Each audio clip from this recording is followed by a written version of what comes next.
नमस्कार। एक नए वीडियो के साथ खजुहट कविता कोश में फिर आपका स्वागत है। इस वीडियो में यूपी बोर्ड की 11वीं कक्षा के पाठ्यक्रम में निर्धारित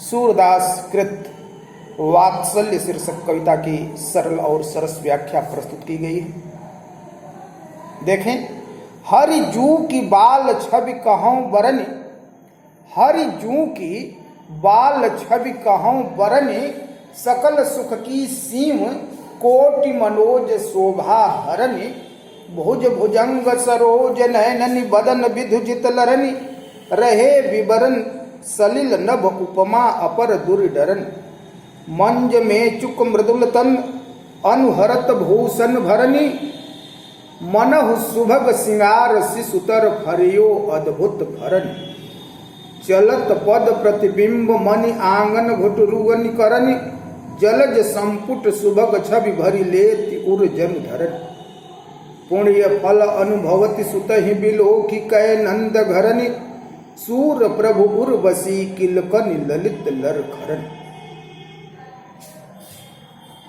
शब्द काठिन्य हरिजू, हरिजू माने भगवान श्री कृष्ण, छवि माने शोभा, कहो माने कहना, बरन माने वर्णन करना, सीम, सीम माने सीमा, मनोज कामदेव को कहते हैं, भुजंग माने सर्प सांप, सरोज माने कमल, बदन माने मुख, विदु माने चंद्रमा, जित लरन माने लड़ करके जीत लिया है, लड़ाई में जीत लिया है, विवरण माने बेलों में, सलिल माने जल, वाटर जिसको कहते हैं अंग्रेजी में, अपर, अपर माने अन्य, दूरी माने छिप गई हैं, डरन माने डर करके, भयभीत हो करके, मंजू माने सुंदर, मेचक माने श्यामल काला, अनुहरत माने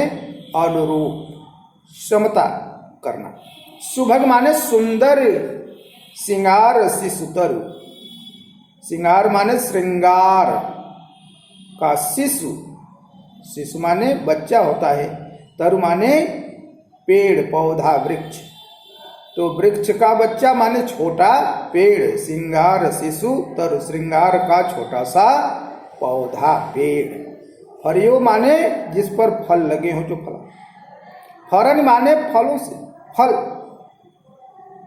प्रतिबिंब माने परछाई, मन माने मणि, जलज माने कमल, संपुट माने दोना कोश, उर माने हृदय, धरन माने धरती पृथ्वी, सुतहि बिलोकी, सुतहि बिलोकी माने पुत्र को देख करके, सुत माने पुत्र, बिलोक माने देखना, नंद धरन माने नंद की घर वाली, नंद की पत्नी, इनको कहा नंद घरन, ललित माने सुंदर, लरखरन माने लड़खड़ाना।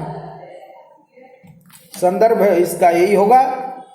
संदर्भ में बहुत से बच्चे गलती कर जाते हैं, एक लाइन की ही बात है, लेकिन जब हम लोग मूल्यांकन में जाते हैं, देखते हैं, तमाम त्रुटियां मिलती हैं एक लाइन की बात लिखने पर, इसलिए संदर्भ सही होना चाहिए। बस यही कि प्रस्तुत पद्यांश हमारी हिंदी पाठ्य पुस्तक में संकलित महाकवि सूरदास द्वारा रचित वात्सल्य शीर्षक से उद्धृत है। आ गया, या ऐसे कहेंगे प्रस्तुत पद्यांश हमारे हिंदी पाठ्य पुस्तक में संकलित वात्सल्य शीर्षक से उद्धृत है, तब लिखेंगे कि इसके रचयिता महाकवि सूरदास जी हैं। प्रसंग, प्रस्तुत पद्यांश में कवि सूरदास जी ने भगवान श्री कृष्ण के अद्वितीय सौंदर्य का बहुत ही रोचक और सजीव चित्रण किया है। देखें, हरि जू की बाल छवि कहूं बरन, कहते हैं कि मैं अपने प्रिय, मैं अपने आराध्य श्री कृष्ण की बाल छवि का वर्णन करता। क्या वर्णन करते हैं? कहते हैं कि सकल सुख की सीव, मेरे आराध्य मेरे प्रभु भगवान श्री कृष्ण का जो सौंदर्य है, जो बाल छवि है, वो सकल सुख की सीमा है, संपूर्ण सुखों की सीमा है। जो भी सुख हो सकता है वो अंतिम सुख प्राप्त हो जाता है भगवान श्री कृष्ण के बाल स्वरूप को देख करके। कोटि मनोज शोभा हरणी, सौंदर्य के देवता हैं कामदेव, लेकिन कहते हैं कि बाल कृष्ण के सौंदर्य को देख करके, बाल कृष्ण के सौंदर्य के सामने एक नहीं कोटि, 1 करोड़ कामदेव की शोभा भी हार जाती है, फीकी पड़ जाती है।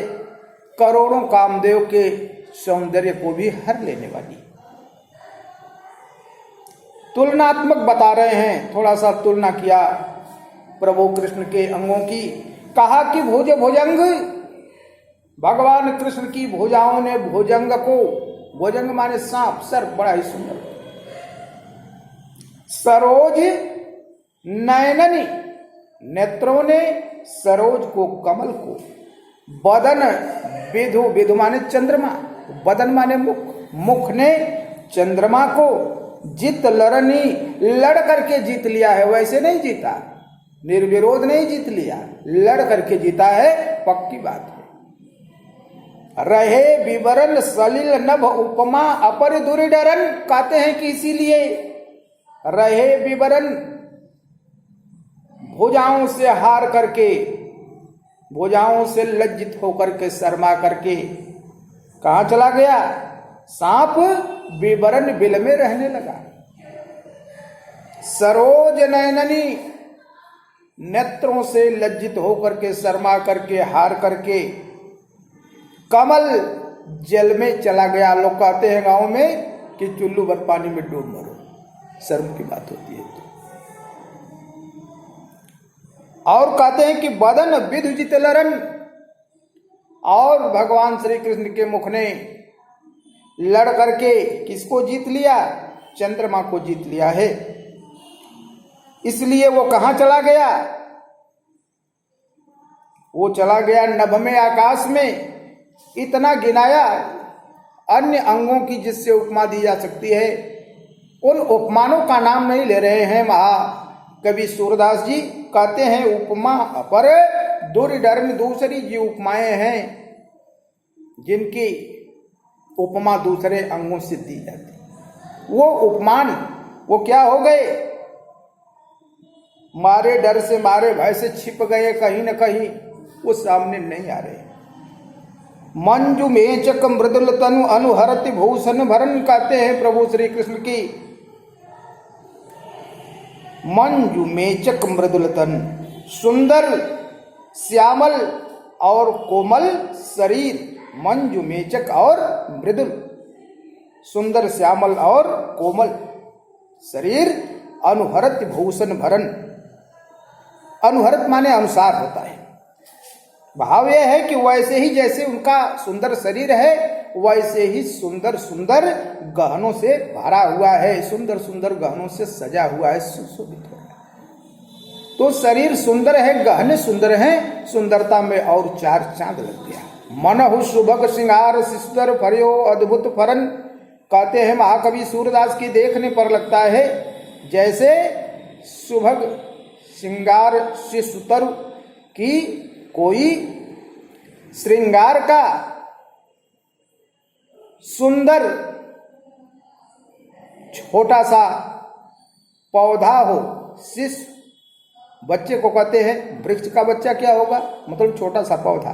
तो श्रृंगार का कोई छोटा सा वृक्ष हो जिस पर हरे अद्भुत फल, विचित्र प्रकार के फल लगे हों, ऐसा लग रहा है। मनहु सुभग श्रृंगार शिष्टर फर्यो अद्भुत फरन, ऐसा लगता है जैसे श्रृंगार का कोई सुंदर छोटा सा वृक्ष हो जिस पर गहनों के रूप में विचित्र प्रकार के फल लगे। चलत पद प्रतिबिंब मन आंगन घुटुरुवन करन, ऐसे भगवान श्री कृष्ण जब बाबा नंद के मड़ियों के हर्ष वाले आंगन में घुटुरुवन करन, कर माने हाथ, और घुटरुवन माने घुटना, हाथ और घुटनों के बल चलते हैं तो उनके पैरों का जो प्रतिबिंब है जब धरती पर पड़ता है वो ऐसे लगता है कि जलज संपुट सुभग छवि भरी लेति उर जनु धर्म की माने जलज के संपुट में, कमल के दोने में सुभग छवि सुंदर सौंदर्य को भर माने भर करके, उर माने हृदय से जन माने मानो धरन माने धरती लेत माने लगा रही है। तो भगवान श्री कृष्ण जब मड़ियों के फर्श वाले नंद के आंगन में चलते हैं, उनके पैरों का जो बिंब दिखता है वो ऐसा लगता है कि सुंदर सौंदर्य को कमल के दोने में भर करके पृथ्वी अपने हृदय से लगा रही है। पुण्य फल अनुभवति सुतहि बिलोकी कहे नंद घरनी, ऐसे भगवान श्री कृष्ण के सौंदर्य को देख करके पुण्य फल अनुभवति, पुण्य फल का अनुभव करती हैं कौन? नंद घरनी, नंद की घरवाली अपने इस पुत्र श्री कृष्ण को देख करके। सूर प्रभु की उर्वशी किलकन ललित लुर, सूरदास जी कहते हैं कि मेरे प्रभु भगवान श्री कृष्ण की ललित माने सुंदर सुंदर किलकारियां, किलकन किलकारी और ललखरत माने लड़खड़ा करके चलना, छोटा बच्चा जैसे जब चलना शुरू करता है उस तरह से चल रहे। तो कहती हैं कि उनकी सुंदर सुंदर किलकारियां और लड़खड़ाते हुए चलना, ये किरणाएं मेरे उर में, मेरे हृदय में बस गई। काव्य सौंदर्य सूरदास कृष्ण के आराध्य हैं, हमेशा कृष्ण के बाल सौंदर्य को अपने हृदय में धारण करते हैं। उसी भाव को उन्होंने यहाँ पर वाणी दी है। भाषा शुद्ध साहित्यिक ब्रज है, शैली मुक्तक काव्य शैली है, शब्द शक्ति लक्षणा है, गुण माधुर्य है, गेय पद है, रस वात्सल्य है और अलंकार उत्प्रेक्षा अनुप्रास एवं प्रतीप है। यदि वीडियो आपको पसंद आया है तो आप हमारे चैनल को सब्सक्राइब करने का और वीडियो को शेयर करने का कष्ट करें ताकि और दूसरे लोग भी और आप भी चैनल से अधिकाधिक लाभ प्राप्त कर सकें। धन्यवाद।